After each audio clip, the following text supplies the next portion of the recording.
and it is time for 7 Minutes of Sunshine. It's with me, Tom Grody, and I have a special guest today. You can see who I talked about for 7 minutes yesterday. It's Jim Obergefell. Hi, Jim. Morning, Tom. Thank you for getting up early and joining me. I know you've been traveling, and your time zones are all messed up, and you did it. You got up, and you're here. Thank you. Absolutely. I'm up. I'm awake. I'm not sure how much awake I am, but I am awake. All right. Well, we're gonna get you more awake here because you're the sunshine for folks today. So we're gonna shine some sun. This is my 100th program that I've done, and I thought about a little ways back about who I would love to have on my 100th program, and I said if there's anybody in the world I could get, it would be Jim Obergefell. Oh, And so I really appreciate it. And I just want to I did a big intro yesterday for Jim, and I just want to share a couple more things. Jim was the lead plaintiff in Obergefell versus Hodges, which I did the whole thing on. We all know that that gave us all gay marriage, and that was a very big deal. Jim just took on a new role with Family Equality, which is awesome. I'm so excited to hear that. But lucky for them. Jim's been helping HRC and Equality Ohio. He's been speaking all over the country. He's an author of a fantastic book that you must read called Love Wins, which I have read, and I have, he signed his autograph in there for me. I'm so excited. And Jim is an entrepreneur and has a winery called Equality Vines, right, Jim? correct. Yeah, so lots of cool stuff. And so, this is all about sharing values and superpower so that it's a wonderful way to kind of uplift uh, folks who are doing good work and the values that drive them, and kind of the superpower is kind of what they're really good at and how they're sharing their gift with the world. So Jim has agreed to share all that, and I am going to let you do that, Jim. I'm going to go ahead and go away for a second and let you do that. Great. Well, again, thanks for having me, Tom. And, when I think about my superpower, what I've done to make things different, it really comes down to one driving value for me, and that was love for my husband.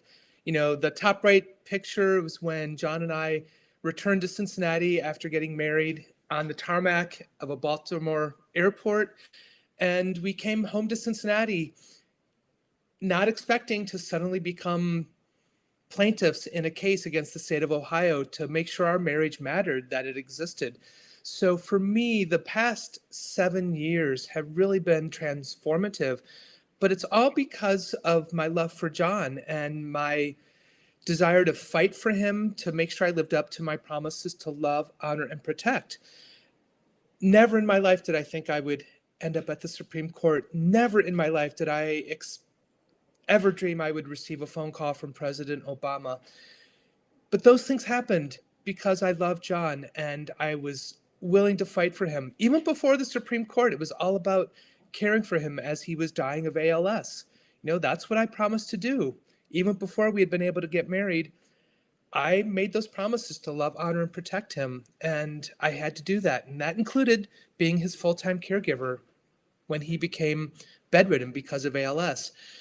But that put me on this path of really being out there to fight for others, to stand up in front of, the highest court in the land to say that we matter, we exist, and to make a difference in our nation. I go back to that day when President Obama called me in front of the Supreme Court, and in the moment, right after I talked with him, I couldn't have told you a single thing that I said. I wasn't sure I formed complete sentences.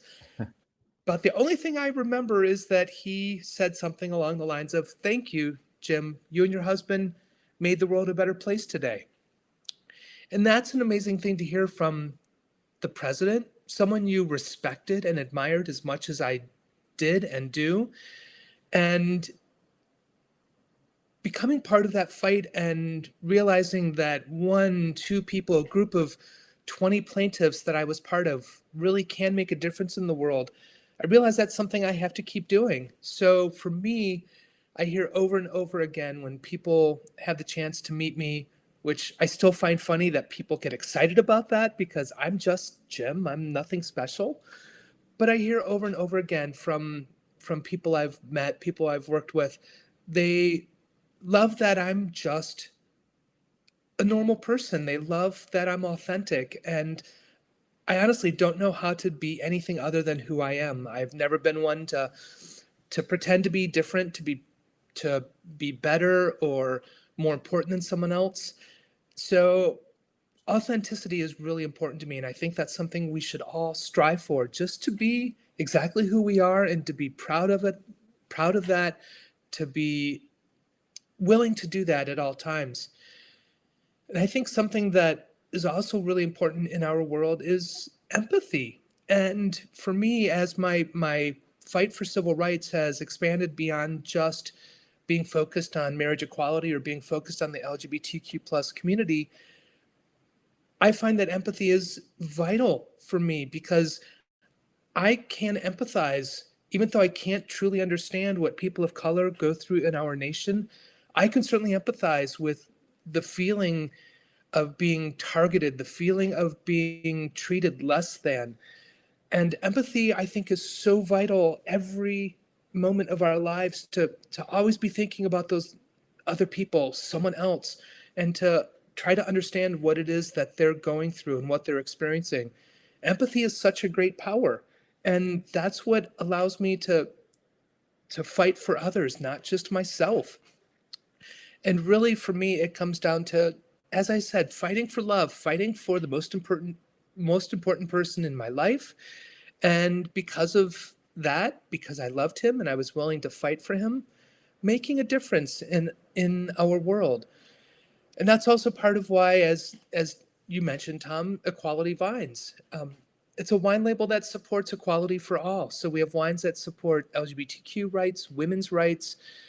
We just released a wine for immigrants' rights. We're working on wines that support racial equality. And when I say supports those things, every bottle we sell, we make a donation to an organization fighting for one of those particular things. I also just want to point out the picture on the lower left, right above the Equality Vines logo. That's Rick Hodges, as in Obergefell v. Hodges. And I also look at him as someone who gives me hope, someone who gives me, trying to think of the word. Anyway, he's an amazing man. And the fact that the two people from the opposite sides of the V, Obergefell and Hodges, are friends, to me speaks so much about how stories can impact people, how being empathetic can allow there to be no rancor between two people. Rick Hodges is an amazing man, and I'm grateful that I've become his friend.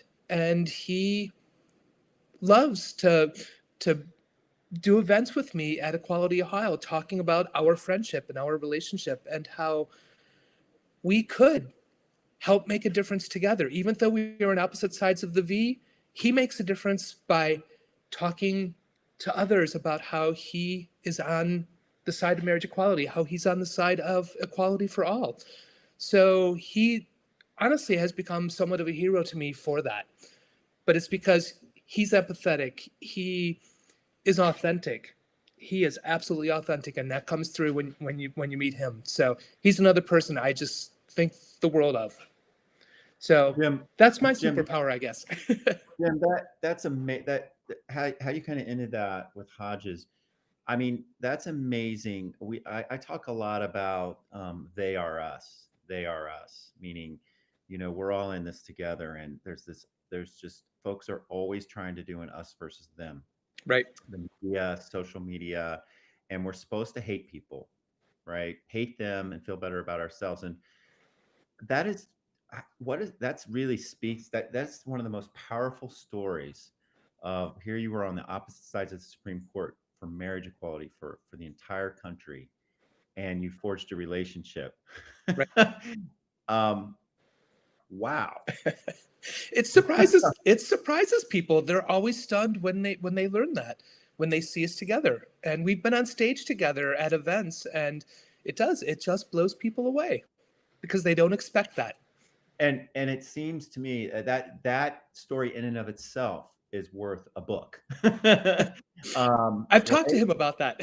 Right? And just because I think it inspires folks to reach out and learn about each other and have conversation and Right. have, because you would have assumed, you could have made a lot of assumptions about Mr. Hodges, right? Absolutely. And I'm sure people do. People Yeah, did. absolutely. So I guess, of course we've used our 7 minutes. I sometimes I do a double. I'm doing a double today. And I just want to hear from you. First of all, thank you for sharing your values and your superpower. Amazing. And I'm not surprised by any of them. I could have probably guessed, given what you've done. But the time that we're in now, it's like nothing I've ever experienced in my life. How is that? What can you share about this time we're in? What what do you think is happening? Where do you think we're headed? What are your hopes, your dreams? Tell me what you're thinking. Yeah, this time, absolutely. I don't think any of us have ever experienced anything quite like this. And I think I'll answer this from the perspective of a great loss many of us felt within the past couple of weeks, the passing of Ruth Bader Ginsburg. And I think many people around the country, found myself feeling terrified, feeling worried, feeling depressed because we lost this titan on the court, this amazing woman, this amazing justice who was on the side of equality for all and made that clear in every decision relating to that she believed in equal justice under law. She believed in we the people. And it's terrifying to think of the Supreme Court without her because she has been such a part of the progress our community has made, as well as women. But I really remind myself that I can't lose hope for and I think of it this in I think of it this in this way. I can't lose hope because that's letting RBG down. She was on that Supreme Court for 37 years, or I might have that number wrong, but she dedicated the last 4 decades of her life to serving our nation, to being a force for good. And I feel like if I give up, if I lose hope, I'm letting her down. And I'm not willing to do that. She was a hero to us for many reasons. And personally, I don't want to let my hero down. So she gives me hope. The other thing that really gives me hope, and this has been something I've said consistently from the start, are younger generations. When I think about our community, the LGBTQ plus community, younger generations don't see difference the way older generations do, the way our lawmakers do, the way our country has been. They just don't see those differences, especially when it comes to gender identity, sexual orientation, and the person you love, the person you are, gender expression. So that's what gives me hope. I look at those younger generations and think they're doing so much right. And we just have to hold on for them and do what we can to make their lives better, because I'm completely convinced that they're going to make our nation and our world better. It just might take a little bit of time. So I have to keep fighting, and that's really what gives me hope, because I know better is coming. And I also owe it to everyone who came before me. Edie Windsor, Harvey Milk, Marsha P. Johnson. They all fought in much harder times than I am, than we are. So I just always have to remember what feels like the end of the world at points right now.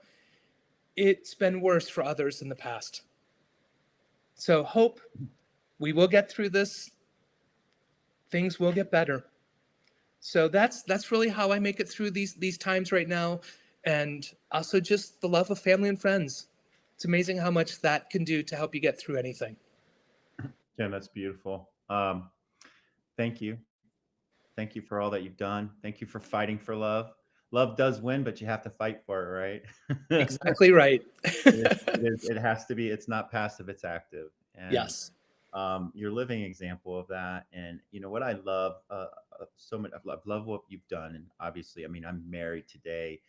We were able to co-adopt our children because of that Supreme Court decision, and I, I can't tell you how grateful I am, and how much it's changed our lives and normalized our lives, right? Because it was always awkward to talk about Right. our family because it was something different, and now it's it's the way it is. And it like what it does for one's honestly self-worth and Hmm. just all of it, and that changes the world as people feel more confident and feel Right. better about expressing themselves. I mean, it changes the world in ways that we'll never get to see all of it, we'll never know it all, but you helped make that happen. And I know a lot of people were in that fight, but you were in a pivotal moment. And so thank you for that, and thank you for all the work that you're doing. Your name's in the history books, and we get to know you. We get to talk to you today, and we get to know that fight for love. And so thank you for that. I really appreciate you joining me for my 100th broadcast. Um, Honored to be that one. very special. I look forward to working with you for many years to come, because if enough of us keep fighting for love, we'll make it happen. Right. Right. All I right. agree. Well, Jim, listen, we have gone way over, It's but my fault. I talk a lot. I wanted to go way over today. And listen, just remember that even when it's really damn cloudy out, the sun is always shining, right, Jim? Exactly right. Might not seem like it, but it will. All right. And if I'm nothing gonna else, we go can find our own personal sun with our family and friends. I am going to go buy some Equality Vines wine right now. I'm going to go online and look at that, and I'm going to read your book for a second time. Fantastic. Just don't do it on an airplane because I heard over and over again, Jim, I loved your book, but I wish I hadn't read it on an airplane because I don't like crying in front of strangers. I did cry the first time. For sure. Thanks for sharing, Jim. I love you. Have a great day. Love you too, Tom. Thanks so much. All right. Take Happy care. Bye. 100th. Thank you. All Bye. right. Bye.